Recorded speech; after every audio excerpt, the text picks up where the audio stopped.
Good morning বন্ধুরা, SR ব্লগে সবাইকে স্বাগত জানিয়ে আজকের ব্লগ শুরু করছি। আর আজকে দেখো সকাল সকাল বাজার হয়ে গেছে, মাছ নিয়ে এসেছে। মাছ আর পেঁয়াজ নিয়ে আসা হচ্ছে। আজকে আর সেরকম কিছুই আনা হয়নি, বাড়িতে একটু লতি রয়েছে, ওটাই কাটবো আর তরকারি করবো। আর সকালবেলা রান্না বসিয়েছি। বাজারটা সকাল সকাল এসে গেছে, প্রায় 7:30 8টা বাজে।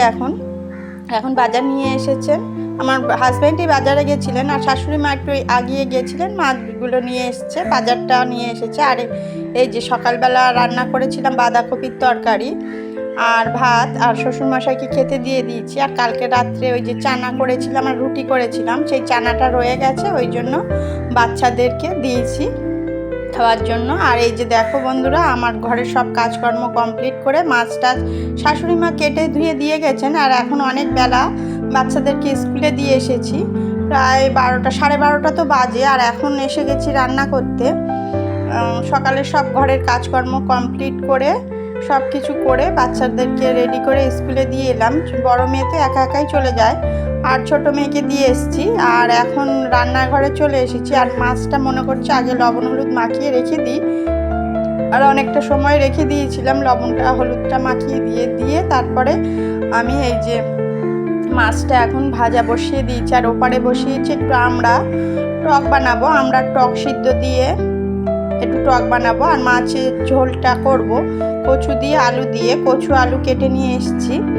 আর হবে লতি আর বাঁধাকপির তরকারি অল্প একটু রয়েছে, এই সবই রান্না করব। তাহলে বন্ধুরা দেখতে থাকো, আমি ততক্ষণ রান্না টান্না করে নিই, মাছগুলো ভেজে নিই। এই যে দেখো, প্রথমে মাছগুলো একটু চওড়া চওড়া, এই মাছগুলো কি মাছ বলে আমি জানি না, অনেকটা ইলিশ মাছের মতন সেন্ট, আর খেতেও দারুণ ছিল, খেতে ভালো ছিল। কাটা, প্রচুর কাটা ছিল। মাছের নামটা আমি জানি না, তোমরা জেনে থাকলে বন্ধুরা কমেন্টে জানিও। আর এই যে মাছগুলো, আমি অনেক মাছের নামই জানি না, সেরকম একটা জানি না, ইলিশ মাছের মতনই দেখতে, কিন্তু ইলিশ মাছ নয়। আর এই যে দেখো অনেকটাই মাছ ছিল। আর এই যে পেঁয়াজ দিয়ে রসুন সব একবারে, কাঁচা লঙ্কা টঙ্কা দিয়ে অল্প একটু লতি, খুব বেশি না, অল্প একটু লতি ছিল, সেইটা এখন ভেজে নিচ্ছি। আর তরকারি কিছু করব না, যেহেতু অনেকটা মাছ রয়েছে, মাছ কিছুটা ভাজা রাখবো।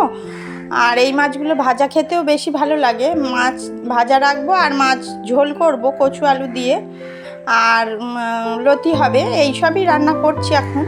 আর ঝপাঝপ মাছগুলো ভাজছি, কেননা অনেকটাই সময় লাগছে। আর মাছগুলো একবারে বেশি দেওয়াও যাচ্ছে না, চওড়া চওড়া মাছ তো, একটু দুটো না হলে তিনটে, বেশি দেওয়া যাচ্ছে না। আর এক্ষুনি স্কুল থেকে না, আমার হাজব্যান্ড ফোন করে জানিয়েছে যে বাচ্চাদের 1:30টায় ছুটি হয়ে যাবে। আর এই আমার রান্না বসিয়ে তাড়াহুড়ো করে রেডি করে নিচ্ছি, কেননা 1:30টায় ছুটি মানে এক্ষুনি আনতে যেতে হবে। তাই জন্য আমি মানে খুব তাড়াতাড়ি করে মাছগুলো রান্না করে নিচ্ছি। আর এই যে মাছগুলো সব ভাজা হয়ে গেছে, আর এখন কচু আলুটা দিয়ে দিয়েছি। আর বড় মেয়ে যেহেতু মাছ খায় না, ওর জন্য একটু ডিম অমলেট করে রাখবো।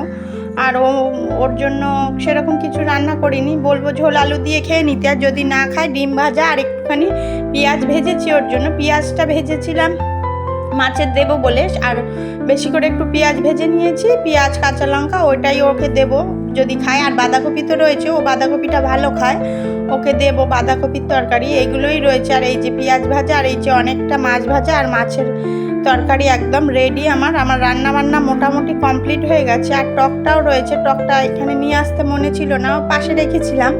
রান্না বান্না করার পরে এখানেই সব গুছিয়ে তোমাদের সাথে শেয়ার করলাম। আর এখন সবাইকে ভাত গুছিয়ে দেবো।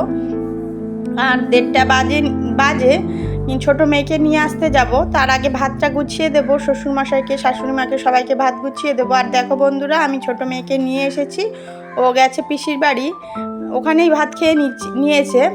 আর এই যে আমি আমার ভাতটা গুছিয়ে নিয়েছি, এখন বাজে 3টে। আর এখন আমি খেতে এলাম। আর এখন ছোটো মেয়ে আমার সাথে এলো, ও পিসির বাড়ি থেকে কিন্তু খেয়ে এসেছে। মাছ ভাজা দেখে ও বলছে যে আমি মাছ ভাজা খাবো। আর তোমাদের সাথে বলা হয়নি, এই পেঁপেটা রয়েছে অনেক দিন, তাই জন্য ভাতে সিদ্ধ দিয়েছিলাম, ভাতের মধ্যে দিয়েছিলাম। আর পেঁপেটা শুধু শুধু খেতেই ভালো লাগে। আমি পেঁপে ভাতে মেখে খাই না, কিন্তু আমাদের বাড়ির সবাই মেখে খায় লবণ দিয়ে তেল দিয়ে, কিন্তু আমি একটু হালকা লবণ ছড়িয়ে দিয়েছি। আর পেঁপেটা খুব সুন্দর মিষ্টি ছিল, আমি এভাবেই খেয়ে নিচ্ছিলাম। আর ছোটো মেয়েকে বলছিলাম খেয়ে দেখ ভালো লাগবে, কিন্তু ও খেতে চায়নি, আমি একটু জোর করে দিয়েছিলাম। খেয়ে মুখটা কীরম করছে, ও বলল যে আমি মাছ ভাজা দিয়ে ভাত খাবো, তাই জন্য ও বসে রয়েছে আমার কাছে যে মাছ ভাজা দিয়ে ভাত খাবো। আর এই যে ছোট মতন বাটিতে করে প্লেটে করে মাছের ঝোলটা নিয়ে এসেছিলাম, কিন্তু নাড়ানাড়ি মানে আস্তে আস্তে উপরে যেহেতু নিয়ে এসেছি ভাতগুলো, নিচের ঘরে খাই না, বেশিরভাগ সময় উপরে ঘরে বসে খাওয়া হয়। আর এই যে তাই জন্য একটু ঝোলটা নামিয়ে নিলাম, পড়ে যাচ্ছিল দেখলাম। আর খাওয়া দাওয়ার পরে তো এগুলো মুছে পরিষ্কার করে দেবো। আর প্রচণ্ড গরম লাগছে, ছোটো মেয়ে এখন গেছে ফ্যানটা ঠিক করে রেডি করতে। ও ফ্যানটা রেডি করে এসে আমার সাথে খাবে, এখন মাছ ভাজা দিয়ে ভাত খাবে। তাহলে বন্ধুরা আমরা খেয়ে নিই। ভিডিওটি যদি ভালো লেগে থাকে লাইক কমেন্ট শেয়ার করবেন, সাবস্ক্রাইব করবেন। তাহলে দেখা হচ্ছে নতুন একটা ভিডিওর সাথে, ততক্ষণের জন্য টাটা। আমরা খেয়ে দিয়ে রেডি হয়ে নিই। আর খাওয়া দাওয়ার পরে এই জায়গাটা পরিষ্কার করে মুছে নেব, রোজই মুছে নিই, খাওয়া দাওয়া এখানেই করি। আমি অন্তত এখানেই বসে খাই, প্রকৃতি দেখে দেখে খেতে খুবই ভালো লাগে। আর এখানে বসে খাই। আর ছোট মেয়েও এখন আমার সাথে এসেছে খেতে। তাহলে খাওয়া দাওয়া কমপ্লিট করে নিই, টাটা বন্ধুরা।